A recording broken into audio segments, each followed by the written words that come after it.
আপনারা কেমন আছেন সবাই? আজকে ইনশাআল্লাহ তাআলা একটি গুরুত্বপূর্ণ বিষয় নিয়ে আপনাদের সাথে কথা বলবো। ওয়া মা তাওফীকি ইল্লা বিল্লাহ আলাইহি তাওয়াক্কালতু ওয়া ইলাইহি উনীব। বিসমিল্লাহির রহমানির রহিম।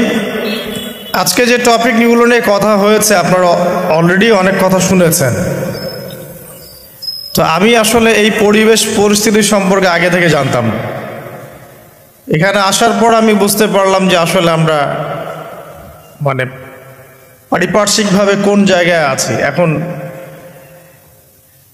ইনস্ট্যান্ট তো এই বিষয়ে অনেক কিছু বলা যায়, কিন্তু আমি ওই দিকে যাচ্ছি না। আমি আমার ক্ষুদ্র বুঝ অনুযায়ী রাসূলুল্লাহ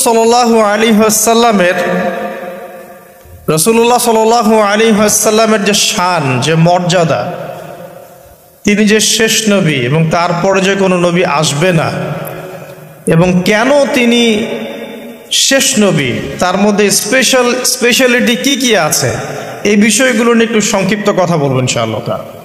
ঠিক আছে? ওয়া মা তাওফীকি ইল্লা বিল্লাহ আলাইহি তাওয়াক্কালতু ওয়া ইলাইহি উনীব। আমি আলোচনা শুরু করতে যাচ্ছি একটা হাদিস থেকে। একদিন রাসূলুল্লাহ সাল্লাল্লাহু আলাইহি ওয়াসাল্লাম মসজিদের পাশ দিয়ে হেঁটে যাচ্ছেন, মসজিদে নববীর পাশ দিয়ে। তখন সাহাবায়ে কেরাম রাদিয়াল্লাহু আনহুম আজমাইন তারা মসজিদের মধ্যে বসে একটা বিষয় নিয়ে কথোপকথন করছিলেন। তো নবী সাল্লাল্লাহু আলাইহি ওয়াসাল্লাম জিজ্ঞাসা করলেন যে তোমরা কি নিয়ে কথা বলছো, তোমরা কি নিয়ে কথোপকথন করছো? তখন সাহাবায়ে কেরাম রাদিয়াল্লাহু আনহুম তারা বলছেন যে আমরা কিয়ামতের আলামতগুলো নিয়ে কথা বলছিলাম। কি নিয়ে কথা বলছেন? কিয়ামতের আলামতগুলো নিয়ে সাহাবীরা কথা বলছেন। তো সাহাবীদের কিয়ামতের আলামত নিয়ে কথা বলার কি দরকার ছিল? তাদের সময় তো আর কিয়ামত হবে না। দরকার ছিল কি? সচেতনতা। তারা ফিতনায় নিজেরা যেন না পড়ে যান, এই জন্য সতর্ক থাকতে চাইতেন। এই কারণেই ফিতনাময় পরিবেশ নিয়ে আলোচনা করতেন। তো নবী সাল্লাল্লাহু আলাইহি ওয়াসাল্লাম তখন বললেন, দেখো, যতদিন পর্যন্ত 10টা আলামত প্রকাশ হচ্ছে না ততদিন পর্যন্ত কিয়ামত হবে না। কয়টা আলামত? 10টা। নবী সাল্লাল্লাহু আলাইহি ওয়াসাল্লাম প্রথমে বললেন 1 নাম্বার হচ্ছে মাসিহুদ দাজ্জাল। কি নাম? মাসিহুদ দাজ্জাল। 2 নাম্বার হচ্ছে ইয়াজুজ এবং মাজুজ। এর আদম সন্তান পৃথিবীতে বের হবে এবং পুরো পৃথিবীটা ম্যাসাকার করে ছেড়ে দিবে। আর মাসিহুদ দাজ্জাল সেও বের হবে শেষ জামানায়, যে ইহুদিদেরকে নিয়ে পুরো বিশ্ব শাসন করবে। বিশ্বের প্রতিটা ডিপার্টমেন্ট সে রুল করবে। এবং দাজ্জালের চেয়ে ভয়ঙ্কর কোনো ফিতনা এই পৃথিবীতে আসে নাই, আসবেও না। প্রত্যেক নবী তার কওমকে দাজ্জাল সম্পর্কে সতর্ক করেছিলেন। এমনকি নূহ আলাইহিস সালাম পর্যন্ত তার উম্মতকে দাজ্জালের ফিতনা সম্পর্কে সতর্ক করেছিলেন। নবী সাল্লাল্লাহু আলাইহি ওয়াসাল্লাম বলেছেন যে তোমরা যদি সূরা কাহাফ তেলাওয়াত করো, প্রত্যেক জুমার দিন সূরা কাহাফ তেলাওয়াত করো, অথবা সূরা কাহাফের প্রথম 10টা আয়াত, শেষ 10টা আয়াত মুখস্থ রাখো, ইনশাআল্লাহ তাআলা মাসিহুদ দাজ্জাল তোমাদের কোনো ক্ষতি করতে পারবে না। 1 মাসিহুদ দাজ্জাল, 2 ইয়াজুজ আর মাজুজ, 3 হচ্ছে ঈসা ইবনে মারইয়াম। ঈসা ইবনে মারইয়াম যতক্ষণ পর্যন্ত না আসছেন, পৃথিবীতে আবার ইউটার্ন না করছেন এবং তার হাতে মাসিহুদ দাজ্জাল নিহত না হচ্ছে, কিয়ামত হবে না।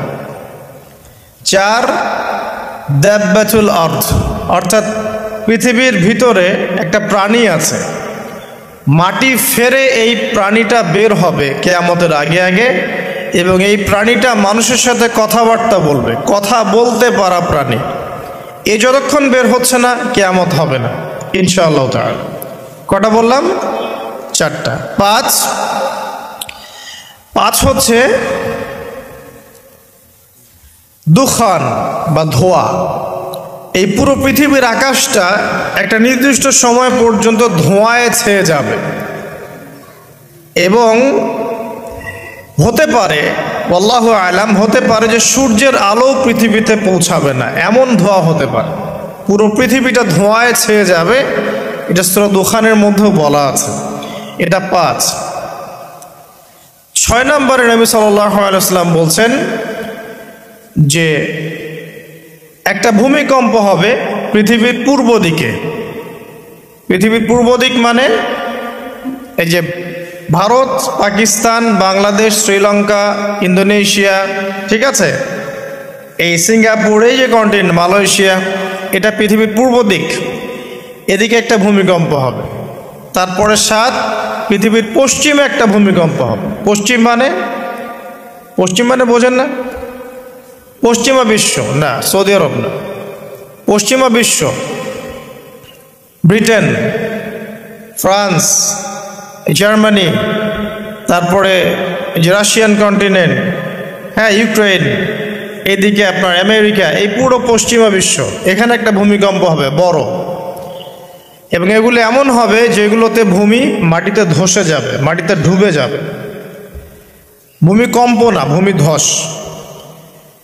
8 পৃথিবীর মাঝখানে মধ্যপ্রাচ্যে একটা ভূমিকম্প হবে, যেখানে আমাদের সো কল্ড আমিরুল মুমিনিনরা থাকে, যারা আমেরিকা এবং ইসরায়েলের বন্ধু, এদের এখানে একটা ভূমিকম্প হবে ইনশাআল্লাহ তাআলা।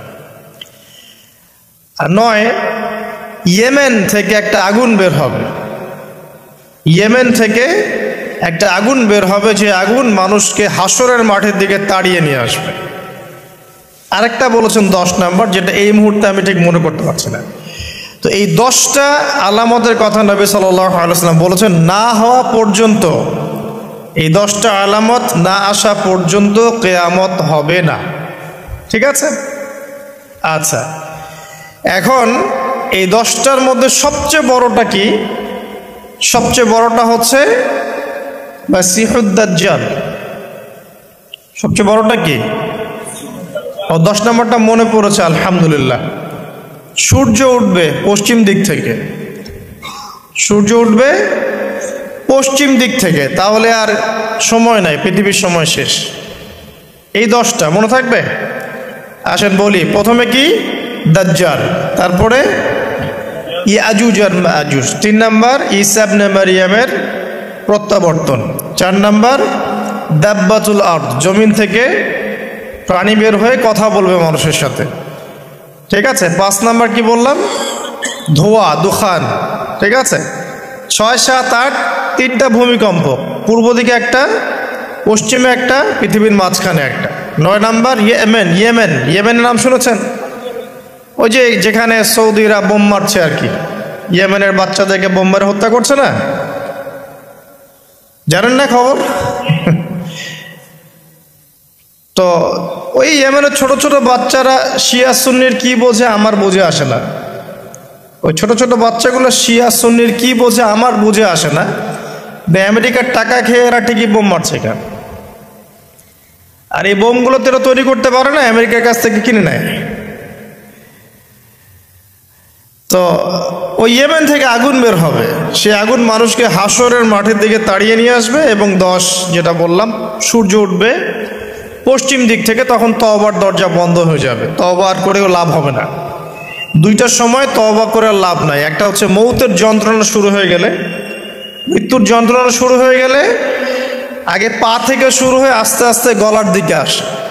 হাদিসে যেমনটা এসেছে, সূরা ওয়াকিয়ার মধ্যেও আছে যে পায়ের দিক থেকে যন্ত্রণা শুরু হয়ে আস্তে আস্তে আস্তে আস্তে এই গলার দিকে আসে, এবং আত্মাটা গলার এখানে যখন চলে আসে, এখান থেকে মালাকুল মউত আত্মাটাকে নিয়ে চলে যাবে। এবং চোখ দিয়ে তাকিয়ে থাকে মানুষ, রূহটা চলে গেলে মানুষ চোখ দিয়ে তাকিয়ে থাকে। দেখবেন এই কারণে মৃত ব্যক্তি তাকিয়ে থাকে, চোখ খোলা থাকে।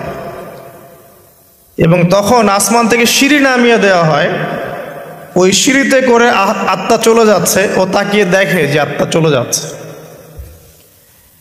এবং মানুষ মারা যাওয়ার পরে চোখ জীবিত থাকে অনেকক্ষণ। মেডিকেল সায়েন্স যারা পড়েছে তাদেরকে জিজ্ঞাসা করবেন, মানুষ ডেড হয়ে গেলেও চোখ দেখবেন আরও কয়েক ঘন্টা, হয়তো আরও নির্দিষ্ট একটা সময় পর্যন্ত চোখটা কিন্তু জীবিত থাকে। এই জন্যে চোখ বন্ধ করে দিতে হয়। যাই হোক, যেটা বলছিলাম যে মৌতের যন্ত্রণা শুরু হয়ে গেলে তওবা করে লাভ নাই, তওবার দরজা বন্ধ। আর পশ্চিম দিক থেকে সূর্য উঠে গেলে তওবা করে লাভ নাই, তওবার দরজা বন্ধ। তো এই 10টার মধ্যে সবচেয়ে বড়টা হচ্ছে মাসিহুদ দাজ্জাল।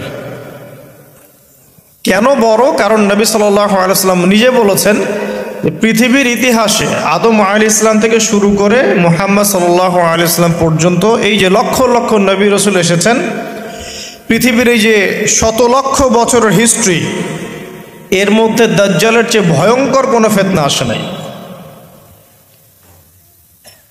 নবী সাল্লাল্লাহু আলাইহি ওয়াসাল্লাম বলছেন, একজন মুমিন ব্যক্তি যদি দাজ্জালকে পেয়ে যায়, সে যেন তার সাথে সাক্ষাতের আকাঙ্ক্ষা না করে, কারণ সে তার সাথে সাক্ষাৎ করলে ঈমান হারা হয়ে যেতে পারে। সে এত বড় ফিতনা হবে, এত বিশাল ফিতনা হবে। এই যে ছোট্ট একটা ফিতনা সুদ, সুদ থেকে কি আমরা মুক্ত থাকতে পারছি? সবাই সুদের মধ্যে পড়ে যায় নাই? এই যে মেয়েদের ফিতনা, মেয়েদের যে ফিতনা, বেহায়াপনা, এখান থেকে কি আলেম জালেম কেউ বাকি আছে? সবাই ফিতনায় পড়ে যাচ্ছে আমরা। ফেসবুকে ঢুকবেন, আপনি না চাইলেও আপনাকে দেখা যাবে নগ্ন ছবি দেখতে আপনি বাধ্য হচ্ছেন। টিভি দেখতে বসবেন, আপনি না চাইলেও নগ্ন ছবি দেখতে আপনি বাধ্য হবেন। এই যে ফিতনা, বাঁচতে পারছি? পারছি না। সুদ থেকে বাঁচতে পারছি না, বেহায়াপনা থেকে বাঁচতে পারছি না। পর্নোগ্রাফি, পর্নোগ্রাফি থেকে কেউ বাঁচতে পারে? যে কেউ ফোন চালায় দেখবেন পর্নোগ্রাফির ছবি চলেই আসবে, নগ্ন ছবি চলেই আসবে। আলেম জালেম এভরিবডি আসবেই। তারপরে আপনার মাদক, এই মাদকের ফিতনা থেকে কি সবাই বেঁচে থাকতে পারছে? এরকম অনেক ফিতনা আছে যেগুলো থেকে মানুষ চাইলেও বাঁচতে পারছে না। আমরা হয়তো বাইরে দাড়ি টুপি পাগড়ি জুব্বা লাগিয়ে ঘুরছি ঠিকই, কিন্তু আমরা এরকম সামাজিক ফিতনাগুলো থেকে কেউই সেফ না। এই যে আপনাদের এলাকায় যে ফিতনাগুলো ছড়িয়ে পড়েছে, আস্তে আস্তে বাড়ছে না? এমন ফিতনা বেড়ে যাচ্ছে। তো এগুলো যদি আমাদেরকে গ্রাস করে ফেলতে পারে, তাহলে এই পৃথিবীর সমস্ত ফিতনা একসাথে করলেও দাজ্জালের ফিতনার সমান হবে না। আমি কি বোঝাতে পারছি? পৃথিবীতে চলমান যত ফিতনা আছে, ব্যক্তিগত ফিতনা, পারিবারিক ফিতনা, সামাজিক, অর্থনৈতিক, পলিটিক্যাল, সব ফিতনাগুলো এক জায়গায় করলেও মাসিহুদ দাজ্জালের মতো ভয়ঙ্কর হবে না। এই জন্য নবী সাল্লাল্লাহু আলাইহি ওয়াসাল্লাম বলছেন, দাজ্জালের চেয়ে ভয়ঙ্কর কোনো ফিতনা আসেও নাই, আসবেও না। প্রত্যেক নবী আলাইহিস সালাম তার কওমকে এই ফিতনা সম্পর্কে সতর্ক করতেন। এমনকি এক্সাম্পল দিতে গিয়ে নবী সাল্লাল্লাহু আলাইহি ওয়াসাল্লাম বলছেন, নূহ আলাইহিস সালাম, ওই কত বছর আগের নবী, তিনি পর্যন্ত তার কওমকে দাজ্জাল সম্পর্কে সতর্ক করেছেন। সে কোথায় আছে? সে পৃথিবীতেই আছে। তার কি জন্ম হয়েছে? উত্তর হ্যাঁ, তার জন্ম হয়েছে। সে কি এখন আত্মপ্রকাশ করেছে? উত্তর না, সে এখনো মানুষের রূপে আত্মপ্রকাশ করে নাই। সে কাদেরকে নিয়ে বিশ্ব শাসন করবে? উত্তর, জিউসদেরকে নিয়ে, ইহুদিদেরকে নিয়ে। দাজ্জাল কাদেরকে নিয়ে বিশ্ব শাসন করবে? ইহুদিদেরকে নিয়ে। আমার কথা কি বোঝা যায়? নবী সাল্লাল্লাহু আলাইহি ওয়াসাল্লাম বলেন, সে এত বড় ফিতনা, সে 40 দিন পৃথিবীতে বিচরণ করবে। কয়দিন? 40 দিন। যার প্রথম দিনটা হবে 1 বছরের সমান, দ্বিতীয় দিনটা হবে 1 মাসের সমান, তৃতীয় দিনটা হবে 1 সপ্তাহের সমান, এবং বাকি দিনগুলো হবে আমাদের দিনের মতোই। নবী করিম সাল্লাল্লাহু আলাইহি ওয়াসাল্লাম বিভিন্ন হাদিস থেকে বলেছেন যে দাজ্জাল সারা বিশ্বটাকে শাসন করবে। কিরকম? মানে সে ইলাহ দাবি করে বসবে। আল্লাহ পাক তাকে কিছু অলৌকিকত্ব দিবেন মানুষকে ফিতনায় পরীক্ষা করার জন্য। যারা ওর উপর ঈমান আনবে, দাজ্জালের প্রতি ঈমান আনবে, দাজ্জাল ওদেরকে জান্নাত দিবে। তার এক হাতে থাকবে জান্নাত, এক হাতে জাহান্নাম। মানে অরিজিনাল জান্নাত জাহান্নাম নয়, কারণ জান্নাত জাহান্নাম কি হাতে নিয়ে ঘোরা যায়? যায় না। আমাদের কিছু প্রোটেস্ট্যান্ট মুসলিম ভাই আছে, তারা মনে করে যেটা হাদিসের শব্দ ওইটাই, মানে হাদিসের যেটা শব্দ সেটাই, এর কোন ইন্টারপ্রিটেশন, ব্যাখ্যায় তারা বিশ্বাস করে না। তাহলে এক হাতে জান্নাত এক হাতে জাহান্নামের ব্যাখ্যা আপনি কি করবেন?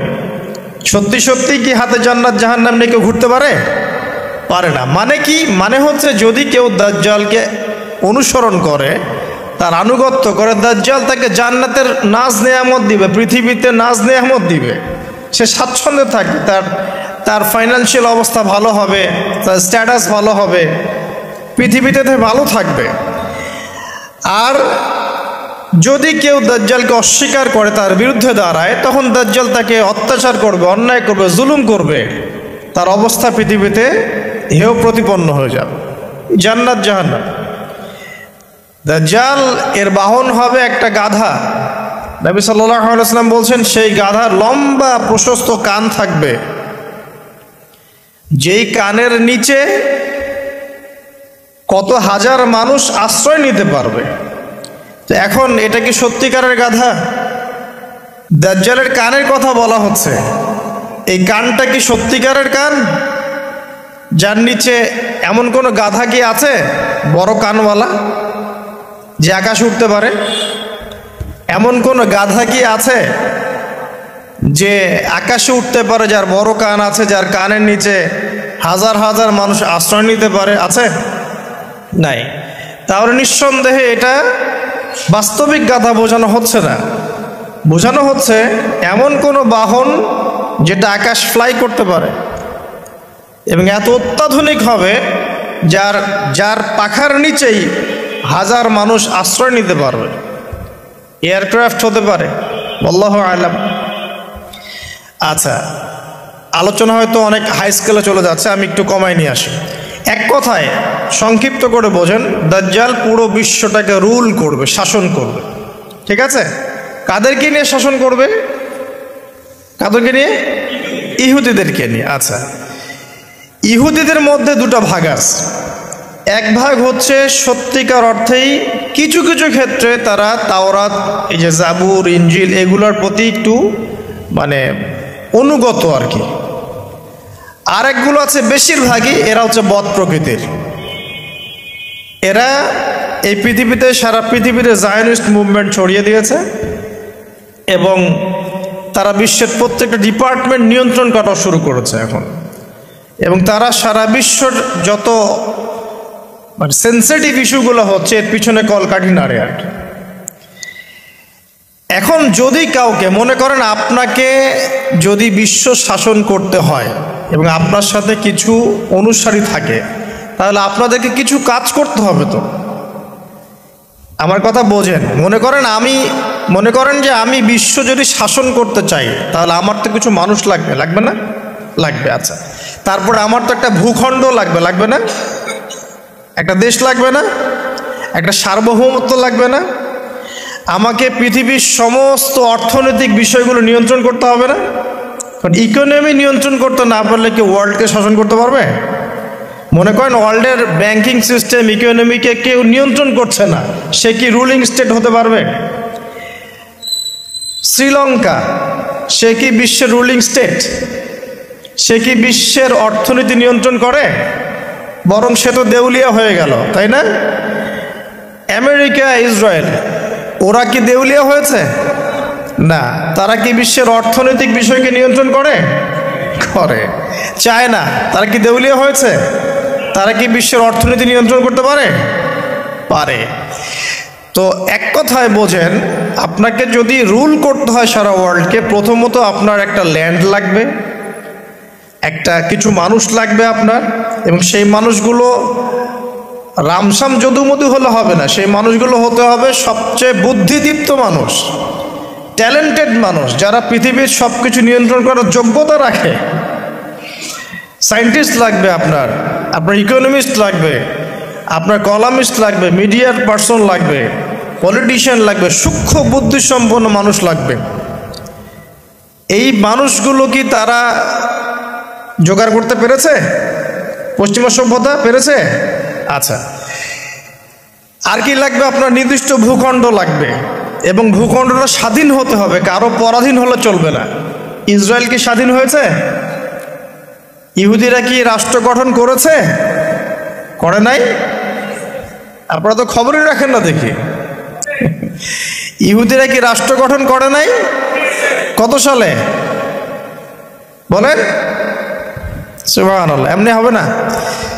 1948-এ তো রাষ্ট্র গঠন তো অনেক আগেই হয়েছে। 1948-এ তো সে জানান দিয়েছে, কিন্তু রাষ্ট্র গঠন অটোম্যানদেরকে হারানোর পরেই হয়েছে। যখন প্রথম বিশ্বযুদ্ধ হয়ে গেছে, তারপরে অটোম্যান এম্পায়ারদেরকে হটিয়ে তারা তো রাষ্ট্র মোটামুটি দখল করেই ফেলেছে। তারপর আস্তে আস্তে রাষ্ট্রের আয়তন বাড়িয়েছে। মাত্র 1948-এর দিকে এসে তারা পুরো বিশ্বকে জানান দিয়েছে আমরা একটা পুরো রুলিং স্টেট হতে যাচ্ছি আপকামিং। তো যাই হোক, তারা রাষ্ট্র কায়েম করেছে। আপনাকে সারা ওয়ার্ল্ড রুল করতে হলে প্রথমত আপনার স্টেট লাগবে। স্টেট ওটা কায়েম করে ফেলেছে। আপনার স্টেটের রাষ্ট্রের সার্বভৌমত্ব দরকার আছে, এটাও ওদের হয়ে গেছে। আপনার সারা ওয়ার্ল্ডকে রুল করতে হলে সারা বিশ্বের ইকোনমিক সিস্টেম, অর্থনীতি নিয়ন্ত্রণ করতে হবে, তারা সেটা করেছে। ওয়ার্ল্ড ব্যাংকের মাধ্যমে করছে, IMF এর মাধ্যমে করছে, আরও বিভিন্ন সংস্থার মধ্য দিয়ে তারা ওয়ার্ল্ডের ইকোনমিক সিস্টেমটাকে নিয়ন্ত্রণ করে ফেলেছে। আপনি এর বাইরে যেতেই পারবেন না, এমনভাবে নিয়ন্ত্রণ করে ফেলেছে আপনি এর বাইরে যেতেই পারবেন না। এবং আরও কি দরকার? ম্যান পাওয়ার, জনসমষ্টি দরকার। এই জনসমষ্টির জন্য তারা ইউনাইটেড নেশনস ফর্ম করে ফেলেছে। আপনি ইউনাইটেড নেশনসের বাইরে যেতেই পারবেন, কেউ পারবে না। এখনকার এই রাষ্ট্রের, এই বিশ্বের কারো পক্ষে সম্ভব না। এর বাইরে গিয়ে কিছু করা কারো পক্ষে সম্ভব না, করতে গেলেই শেষ করে ফেলাবে। আর কি দরকার? আপনার সারা ওয়ার্ল্ডের মিডিয়া প্রযুক্তি নিয়ন্ত্রণ করতে হবে। মিডিয়া নিয়ন্ত্রণে না থাকলে আপনি ইসলামকে আর মৌলবাদী সন্ত্রাসী ধর্ম বলে প্রচার করতে পারবেন না।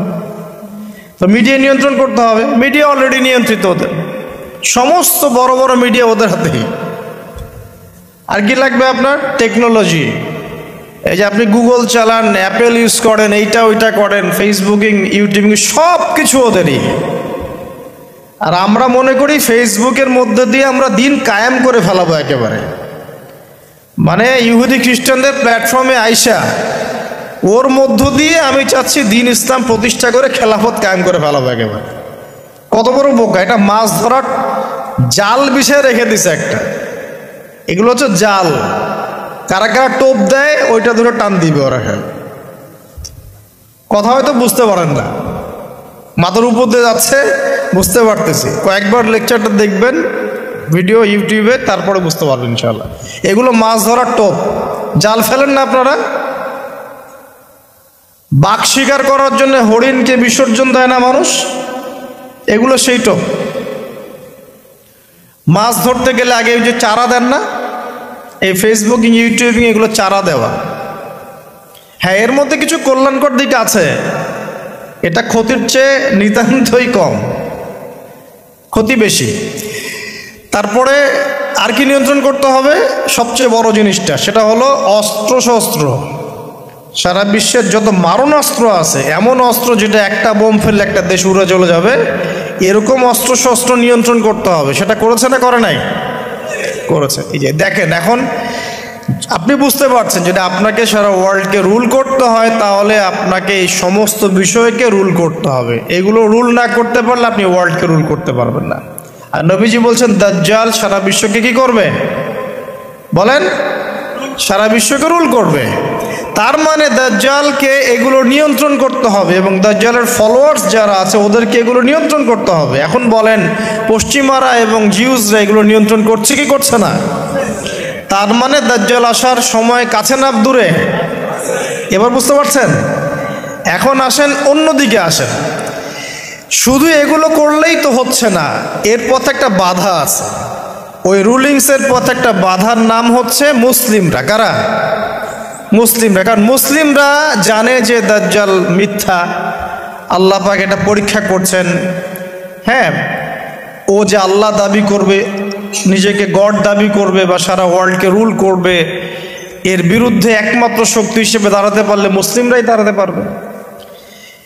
আর যাদের মধ্যে ধর্মীয় চেতনা আছে, যারা সৎ, নিজ নিজ ধর্ম পালন করে, তারাও কিন্তু এটাকে মেনে নিবে না। এখন তাহলে কি করতে হবে? ধর্মগুলোকে এলিমিনেট করতে হবে, ধর্মগুলোকে সরাতে হবে। এভাবে আস্তে আস্তে কি করলো, সব ধার্মিক তত্ত্বগুলোকে বাদ দিয়ে নাস্তিকতার তত্ত্বগুলো সব শুরু হলো সমাজে প্রচলন। আস্তে আস্তে আস্তে আস্তে ধর্ম আস্তে আস্তে মাইনাস হতে থাকলো, এবং নাস্তিকতার তত্ত্বগুলো রাইজ করতে থাকলো। এটাও তারা করেছে। তারপরে মুসলিমদেরকে এখন বাধা দেওয়ার জন্য কি করতে হবে? কিছু কিছু জিনিসের দরকার। এই জায়গাতে আসে বোঝেন ভালো করে। এখন মুসলিমরা হয়ে গেল বাধার কারণ, করতে পারবো না। ওদের কাছে কোরআন আছে, ওদের কাছে হাদিস আছে, ওদের নবী মুহাম্মদ সাল্লাল্লাহু আলাইহি ওয়াসাল্লাম শেষ নবী, এবং মুহাম্মদ সাল্লাল্লাহু আলাইহি ওয়াসাল্লামের ফলোয়ার্সরা প্রায় 1400 বছর বিশ্বটা শাসন করেছে, করে নাই? তাহলে এরা তো বাধা এখন। আর মুসলিমদেরকে দুর্বল করতে হলে কি কি করতে হবে? তো প্রথমত ওরা ধর্মের মধ্যে অনেক তন্ত্রমন্ত্র ঢুকিয়ে দিয়েছে। ওই তন্ত্রমন্ত্রগুলো আগে একটু বলে নেই। যেমন ওরা মুসলিমদের মধ্যে কিছু মানুষ তৈরি করেছে যারা বলছে যে মুহাম্মদ সাল্লাল্লাহু আলাইহি ওয়াসাল্লাম শেষ নবী না, আরও নবী আসতে পারে। ঠিক আছে, এই যে ইমান হারা করে ফেললো আপনাকে আস্তে আস্তে। মুসলিমদের মধ্যে কিছু মানুষকে তারা তৈরি করেছে যারা বিধর্মী হয়েও দেখবেন ইসলামের লেবাস পোশাকে দিন প্রচার করছে, এরকম লোক আছে। মুসলিমদের মধ্যে এমন মানুষ তারা তৈরি করেছে যারা বলছে যে কবিরা গুনাহ করলেই কাউরে হত্যা করা যাবে। এভাবে তারা বিভিন্ন সন্ত্রাসবাদী সংগঠনে যোগ দিয়েছে, দেওয়ার ফলে মুসলিমদের মধ্যেই দেখা গেছে যে মুসলিম কান্ট্রিগুলোর মধ্যেই বোম ব্লাস্টিং, এখানে ওখানে বিস্ফোরণ, এগুলো করছে। এটাকে আমরা খাওয়ারিজ আকীদা বলি। তারা আবার ঢুকিয়ে দিয়েছে মুসলিমদের মধ্যে, একদল মানুষ বলছে যে আলী রাদিয়াল্লাহু আনহু তিনি আল্লাহর মর্যাদা পাওয়ার যোগ্য, নাউজুবিল্লাহ, তার মর্যাদা মুহাম্মদ সাল্লাল্লাহু আলাইহি ওয়াসাল্লামের চেয়েও বেশি, নাউজুবিল্লাহ, বা তার সমমানের, এসব কথাও বলছে। এরকম একটা শ্রেণীও বের হয়েছে। আবার নতুন আরেক শ্রেণী বের হয়েছে মুসলিমদের মধ্যে, বলছে যে কোরআন মানবো, হাদিস মানার কোনো দরকার নাই, কোরআন মানলে যথেষ্ট, হাদিস মানার কোনো দরকার নেই। আবার একটা দল বের করবে, মানে করেছে দেখবেন, যারা হচ্ছে আবার শুধু লা ইলাহা ইল্লাল্লাহ বললেই হবে, আমলের কোনো দরকার নাই। শৈথিল্যবাদী, মুরজিয়া বলে এদেরকে, শুধু লা ইলাহা ইল্লাল্লাহ বললেই হবে, আমলের কোনো দরকার নাই। আবার একটা দল বের করেছে যে যুক্তি দিয়ে কোরআন যতটুকু বুঝবো ওইটাই মানা যাবে, এর বাইরে মানা যাবে না, মুতাজিলা। যুক্তি দিয়ে কোরআন যতটুকু বুঝবো এতটুকু মানবো, যুক্তির বাইরে যায় মানবো না। এরকম শত শত আকীদার মানুষকে তারা মুসলিমদের মধ্যেই ছড়িয়ে দিয়েছে, এবং মুসলিমদের মধ্যে এই ফিতনাগুলো ছড়িয়ে দেওয়ার ফলে উম্মাহ কি হয়ে গেছে? বিভক্ত হয়ে গেছে। এরপরেও আবার দেখবেন হকপন্থী যারা, তাদের মাঝে সূক্ষ্মভাবে তারা ষড়যন্ত্র করে আপোষে ফাটল সৃষ্টি করে দিয়েছে। বিশুদ্ধ মানহাজের, বিশুদ্ধ আকীদার একটা জামার মধ্যেও দেখবেন আবার ফাটল সৃষ্টি হয়ে গেছে। এগুলো ধর্মতাত্ত্বিকভাবে তারা আক্রমণ করেছে। আবার তরুণ যুবকদেরকে এই যে internet section, gaming section, online section, অহেতুক সময় নষ্টর কিছু এলিমেন্টস, গেমিং সেকশন, এগুলো দিয়ে ব্যস্ত রেখেছে। ফ্রি মিক্সিং ছড়িয়ে দিয়েছে, ফ্রি মিক্সিং, নারী পুরুষের একাকার। এখন জেনা ছড়িয়ে দেওয়া হয়েছে, জেনার উপকরণ পর্নোগ্রাফি ছড়িয়ে দেওয়া হয়েছে, সবাই ঘরে বসে এগুলো দেখছে। মাদকটাকে সহজ করে দেওয়া হয়েছে, সবাই এখন এদিকে ছুটছে। রিবা ছড়িয়ে দেওয়া হচ্ছে, সবাই সুদ খাচ্ছে। মানে মুসলিম উম্মাহকে ধ্বংস করার জন্য চতুর্দিক থেকে তারা কিন্তু আক্রমণ করেছে। কেন আক্রমণ করেছে? কারণ ওই রুল করতে হলে, তাদেরকে সারা ওয়ার্ল্ডকে রুল করতে হলে সবচেয়ে বড় বাধা কারা? মুসলিমরাই। এই কারণেই সুদূর প্রসারী নীল নকশা একে প্রায় 100-200 বছরের প্ল্যান করে তারা এই কাজগুলো করেছে, যে কাজগুলোতে তারা প্রায় 80-90% সফল। আর আমরা বিগত 100 বছরে সবচেয়ে বেশি যে কয়টা মাসআলা নিয়ে পড়েছিলাম সেটা হচ্ছে হাত বাঁধা, নাবের নিচে, না উপরে না বুকে, রফুল এদেন করবো কি করবো না, আমিন জোরে হবে না আস্তে, পায়ে পা লাগবে কি লাগবে না। আর বিগত 100 বছরে 100 বছর কিন্তু হয়ে গেছে। 1914 সালে অটোম্যান ডিফিটের পরে 2022 চলছে, এখন প্রায় 100 বছর হয়ে গেছে। তো 100 বছরে তারা কিন্তু এই সমস্ত সেক্টরগুলো উন্নতি করে আজকে রুলিং স্টেট। আপনাকে বোঝাচ্ছিলাম ওরাই কিন্তু সারা ওয়ার্ল্ডকে রুল করছে, আর মাসিহুদ দাজ্জালও কিন্তু ইহুদিদেরকে নিয়ে সারা ওয়ার্ল্ডকে রুল করবে। আচ্ছা, এখন বুঝতে পারছেন অলরেডি যারা বিচক্ষণ শ্রোতা যে এই পরিস্থিতিটা শুধুমাত্র ওদের সাফল্য বললে ভুল হবে, এখানে সবচেয়ে বড় কথা আমাদের ব্যর্থতা। কারণ বিগত 1400 বছরে কিন্তু আমাদের অবস্থা এমন ছিল না। ওমর রাদিয়াল্লাহু আনহুর যুগে আমাদের অবস্থা এমন ছিল, আবু বকর সিদ্দিকের যুগে এমন ছিল, তারপরে আপনার ওসমান আলী রাদিয়াল্লাহু আনহুমা তাদের যুগে কি আমাদের অবস্থা এমন ছিল? 4 খলিফার যুগ ছিল প্রায় 30 বছর। কত বছর? 30 বছর। 30 বছর ইসলামী খেলাফত চলেছে। তার আগে নবী সাল্লাল্লাহু আলাইহি ওয়াসাল্লাম 23 বছরে সমাজ সংস্কার করেছেন। ওই 23 বছর যদি ধরি, পরের 30 বছর এখানে কিন্তু ইসলামের জয় জয়কার। 4 খলিফার পরেও উমাইয়ারা শাসন এসেছে। কারা আসছে? উমাইয়ারা শাসন করেছে প্রায় 80 থেকে 90 বছর বা 92 বছর। এই 92 বছরেও কিন্তু মুসলিমদের অবস্থা এমন ছিল না। ছিল? কথা বুঝতে পারছেন না? ছিল না। তারপরে শাসন এসেছে আব্বাসীয়রা শাসন করেছে প্রায় 550 বছর। কত বছর? কথা বলেন। প্রায় 550 বছর। এই 550 বছরেও মুসলিমদের অবস্থা এমন ছিল না যেমনটা এখন আজকে আছে। তারপরে ফাতিমি খেলাফত গিয়েছে, তুলুনি খেলাফত গিয়েছে, এদিকে মামলুকদের শাসন গিয়েছে, কর্ডোভার ইসলামিক খেলাফত গিয়েছে, মোগলরা চলে গেছে, ওসমানীয়রা চলে গেছে। মুসলিমদের অবস্থা কিন্তু এমন ছিল না। এই হিস্ট্রিগুলো কয়জন জানো? এই 1400 বছর ইসলামের হিস্ট্রিগুলো কয়জন জানো? এই 1400 বছরে আমাদের অবস্থা কিন্তু এমন ছিল না। এখন বর্তমান সিচুয়েশন আর এই 1400 বছরের সিচুয়েশনকে আমরা মিলাতে পারছি না। পারছি না। করণীয় কি আপনার? কেন হলো এই অবস্থা? মানে কি করতে হতো বা কি করা উচিত? কেন হলো এই অবস্থা? মোটা দাগে কয়েকটা কথা হচ্ছে, আমরা বেশিরভাগই ইল্লা মাশা আল্লাহ, আমরা বেশিরভাগই কোরআন এবং সুন্নাহ থেকে দূরে সরে আসছি, 1 নাম্বার। 2 নাম্বার, আমরা বেশিরভাগই আমলের দিকে জোর যতটা না দিয়েছি, ইলম অর্জন, জ্ঞান অর্জনের দিকে অত বেশি জোর দেইনি। কথা বুঝতে পারছেন না মনে হয়? আমরা আমলের দিকে জোর দিচ্ছি না এমন না, আমল করতে চাই আমরা খুব, কিন্তু কোরআন সুন্নাহর গভীর জ্ঞান অর্জন করা এবং সমসাময়িক বিশ্বের জ্ঞানগুলো অর্জন করার দিকে আমরা কিন্তু খুব একটা ফোকাস করছি না।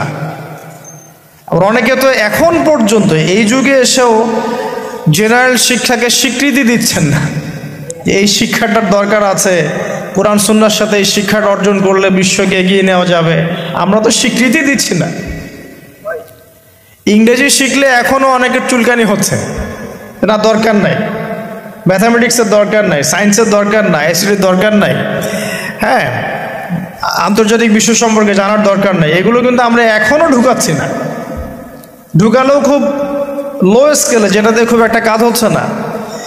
তো দেখেন, আমরা আমলের দিকে খুব ফোকাস করেছি ঠিকই, কিন্তু পরিপূর্ণ জ্ঞান অর্জনে কনস্ট্রাকটিভ সিলেবাসের দিকে আমরা কিন্তু সবাই ফোকাস করি নাই। বিগত 100 বছর আমরা পিছিয়ে আসছি এখানে। আবার যারা জেনারেল লাইনে পড়েছি আমরা বেশিরভাগ, তারা মাশাআল্লাহ 20-25 বছর পড়েছি, এখানে আবার আমরা ইসলামটা পাই নাই। এখানে ইসলাম থেকে আমরা আবার সরে আসছি। আমরা অনেক কিছু শিখেছি, ডক্টর হয়েছি, ইঞ্জিনিয়ার হয়েছি, পলিটিশিয়ান হয়েছি, ইকোনমিস্ট হয়েছি, কিন্তু ইসলামিক বেসিক জিনিস জানি না। অজুর ফরজ জানি না, নামাজের ফরজ, ওয়াজিব, সুন্নাত, মুস্তাহাব জানি না। আছে না? ফরজ গোসল কেমন করে করতে হয় সেটাও আমরা বুঝতে পারছি না, জানি না অনেকেই। পরে যখন হেদায়েত আসে তখন আবার পড়াশোনা শুরু করি, তখন জানি। সিলেবাস ওয়াইজ আপনি পাচ্ছেন না। এখানে জ্ঞানের একটা দৈন্যতা আছে না, মেরুকরণ আছে না? এই জ্ঞানের মেরুকরণ হচ্ছে দায়ী, প্রথম কথা। তারপরে হচ্ছে কোরআন সুন্নাহ থেকে সরে আসা, 2 নাম্বার। 3 নাম্বার, আমল করেছে ঠিকই, কিন্তু পরিপূর্ণ আমলে আমরা বিশ্বাসী না অনেকেই। হ্যাঁ, যে আমলগুলো করলে কোনো সমস্যা হয় না সেগুলো করছি ঠিকই, যে আমলগুলো করলে সমস্যা হবে সেগুলো আবার করতে চাই না। কীরকম? নামাজ পড়লে কোনো সমস্যা নাই, আপনি নামাজ পড়বেন, তাসবিহ তাহলিল করবেন, হ্যাঁ, আপনি সময় লাগাবেন, ওকে ফাইন। কিন্তু সুদ নিয়ে কথা বললে বা সুদের এগেনস্টে কিছু করলে প্রবলেম, আপনি করতে যাচ্ছেন না। ওটা নিয়ে লেকচার দিলে আপনার চাকরি থাকবে না, আপনার ওই ইমামতি থাকবে না। হ্যাঁ, আপনি স্টেজে উঠছেন, মাহফিল কমিটি কানে কানে বলে দিচ্ছে যে এখানে ভাই অনেক সুদখোর আছে, সুদ নিয়ে কথা বলা যাবে না, এখানে ভাই অমুক আছে, ভাই এগুলো নিয়ে কথা বলা যাবে না। হ্যাঁ, আমাদের মাহফিলে যিনি দান করেছেন উনি আবার অনেক বড় তামাকের ব্যবসায়ী, তামাক নিয়ে কথা বলেন, যাই বলেন। এই যে পরিপূর্ণ যে আমল, মানে ইসলামের পরিপূর্ণতা আমি আমল করব, পারি না পারি আগে বিশ্বাস তো করবো যে হ্যাঁ পরিপূর্ণটাই ইসলাম। এখন পারছি না সেটা আলাদা বিষয়। এখান থেকে আমরা অনেকে সরে আসছি। আর কি দেখেন, আমরা কিন্তু আদর্শ পরিবারটা গড়তে অনেকে ব্যর্থ হয়েছি। 4 নাম্বার 5 পরিবারের একজন নামাজ পড়ে, বাকিরা পর্দা নাই, নামাজ নাই, খেয়ালও নেই আমাদের অনেক। আবার দেখবেন আমাদের মা বোনদের পর্দার শিথিলতা করে দিয়েছে, আমরা সব জায়গায় উন্মুক্ত হয়ে ঘুরছে। তার চেয়ে বড় কথা, আমরা কিন্তু অনেকে আবার হারাম রিজিকে ঢুকে গেছি। রিজিকের ক্ষেত্রে আমরা হালাল হারামের পরোয়া করছি না, সুদ ঘুষ জেনা ব্যভিচার সবখানেই আছি আমরা, দুর্নীতি সব জায়গাতে আছে। তো এই আর কি কারণ। সবচেয়ে বড় কথা, ইউনাইটেড নেশনসটা, মানে আমাদের মুসলিম উম্মার ইউনিটিটা নষ্ট হয়ে গেছে। সবাই বাহ্যিকভাবে যদি বলি আমরা সবাই ভাই ভাই, কিন্তু আপোষে আমরা আসলে হিংসাত্মক মনোভাব মানে পোষণ করছি, বোথ পলিটিক্যালি এবং ধর্মতাত্ত্বিকভাবেও। দেখবেন এই যে সিজন আসবে, ইলেকশনের সিজন, নিজের ভাই, আপন ভাই ভাই মারামারি করবে। দেখবেন উভয় মুসলিম, ওই ভাইও মুসলিম, এক্স, এই ভাই ওয়াই, এও মুসলিম, এক্স ওয়াই মারামারি করে, দুজনে মুসলিম। দুনিয়ার জন্য, দুনিয়ার একটা ক্ষমতার জন্য উভয় ভাই ডেমোক্রেটিক পদ্ধতিতে গিয়ে মারামারি করে জীবন শেষ। অথচ দুইজনই আমার ভাই, দুইজন মরলে জানাজা পড়বো, তাই না? দুইজনই মুসলিম, আমরা চাবো দুজনে জান্নাতে যাক। একইভাবে ধর্মের দিকে দেখবেন, দুইটা মুসলিম দল এক রক্ত মাংস খাওয়া খাওয়ি করছে, দুইটা মুসলিম বক্তা একজন একজনকে কামড়াকামড়ি করছে, দুইটা মুসলিম মানে মানহাজের মানুষ উভয় একে অপরকে কাদা ছড়াছড়ি করছে। এই যে ছোট মানসিকতা, মানে কি বলবো, যে মিন মাইন্ডেড সাইকোলজি, এটা আমাদের উম্মার ভাঙনের জন্য অনেকটা দায়ী আর কি। আমরা লিবারেল হতে পারি নাই, উদার হতে পারছি না, সবাইকে ভাই মনে করতে পারছি না, এবং সবার কল্যাণকামী হওয়ার মানসিকতাটা হারিয়ে যাচ্ছে। এই জিনিসগুলো আমাদের পিছিয়ে পড়ার অন্যতম কারণ হয়ে দাঁড়িয়েছিল আর কি। আর পলিটিক্যাল ইস্যুগুলো তো বাদ, কারণ আমরা তো ওই লেভেলে যাই নাই। এখন তো ইসলামিকভাবে ওইটা সব জায়গায় ইম্পোজ করা হয় নাই, এই কারণে আপনি ওয়ার্ল্ড অ্যাফেয়ার্সে গিয়ে ইসলাম নিয়ে কথা বলতে পারছেন না। তো অনেকগুলো কারণে আমরা পিছিয়ে পড়েছি। এই কারণগুলো কিভাবে সলভ করা দরকার সেটা আপনারা আরও ভালো বুঝতে পারছেন। জ্ঞান অর্জনের দরকার আছে, এখন আমল বাড়িয়ে দেওয়ার দরকার আছে, আদর্শ পরিবারের প্রয়োজন আছে, হালাল রিজিকের প্রয়োজন আছে, পর্দায় চলে আসার দরকার আছে, আমাদের আগামী প্রজন্মকে মানুষ করার দরকার আছে, উম্মার ঐক্যবদ্ধতার পিছনে কাজ করার দরকার আছে, এবং ইসলামের বিরুদ্ধে যে বিভ্রান্ত মতবাদগুলা, এগুলোর বিপক্ষে দালিলিক জবাব দেওয়ার প্রয়োজন আছে এখন। তো এভাবে কিন্তু আমরা আবারও ওই নতুন জায়গায় আসতে পারবো ইনশাআল্লাহ। আমি হতাশাবাদীদের অন্তর্ভুক্ত নই, আমি ব্যক্তিগতভাবে, এবং এই উম্মা কখনো হতাশ হবে না ইনশাআল্লাহ। কারণ নবী সাল্লাল্লাহু আলাইহি ওয়াসাল্লাম মাত্র 23 বছরের মধ্যে যদি আইয়ামে জাহিলিয়াতকে পরিবর্তন করে ফেলতে পারেন, তাহলে সেই আল্লাহ যদি জীবিত থাকেন, সেই নবীর সুন্নাহ যদি জীবিত থাকে, এবং সেই কোরআন যদি আমাদের হাতে থাকে, আজকেও সম্ভব সারা ওয়ার্ল্ডের প্রেক্ষাপট পরিবর্তন করা। আমরা বড় স্বপ্ন দেখতে চাই, ছোট স্বপ্ন দেখবেন কেন, বড় স্বপ্ন দেখবেন। এই স্বপ্নের উপর দাঁড়িয়েই তো ইনশাআল্লাহ ইমাম মাহদী এই বিশ্বে ইসলাম প্রতিষ্ঠা করবেন না? তিনি কেমন করে করবেন? তিনি তো একা, কেমন করে করবেন? নিঃসন্দেহে তার কিছু মানুষ থাকবে যারা তার মতো করে চিন্তা করে, যারা পরিপূর্ণ ইসলাম পালনে নিজেকে উৎসর্গ করতেও প্রস্তুত থাকবে। এমন তো কিছু মানুষ তিনি নিয়ে আসবেন, তিনি তো পারবেন। ঈসা ইবনে মারিয়াম তো আসবেন, আমি বললাম 10টা আলামত, তার মধ্যে একটা হচ্ছে ঈসা ইবনে মারিয়াম আসবেন, এবং তিনি এই জুলুমের ভিত্তিটা উপড়ে ফেলবেন। এটা কি এমনি এমনি হবে? অনেক ত্যাগ হবে, অনেক তিতিক্ষা হবে, অনেক পরিশ্রম হবে। হ্যাঁ, তাদের এফোর্ট থাকবে, সারা বিশ্বের মধ্যে ইসলামটা আল্লাহ যাদেরকে পছন্দ করবেন তাদের মধ্য দিয়ে ছড়িয়ে দিবেন। একবার না একবার কিন্তু এটা হবে। আমরা জানি আসন্ন সময়গুলো তাদের বিশ্বকে ডমিনেট করার সময়, কিন্তু তারপরে একটা যুগ আসবে যেই যুগে ইসলামের সোনালী সকাল কিন্তু আবারও দেখা যাবে ইনশাআল্লাহ।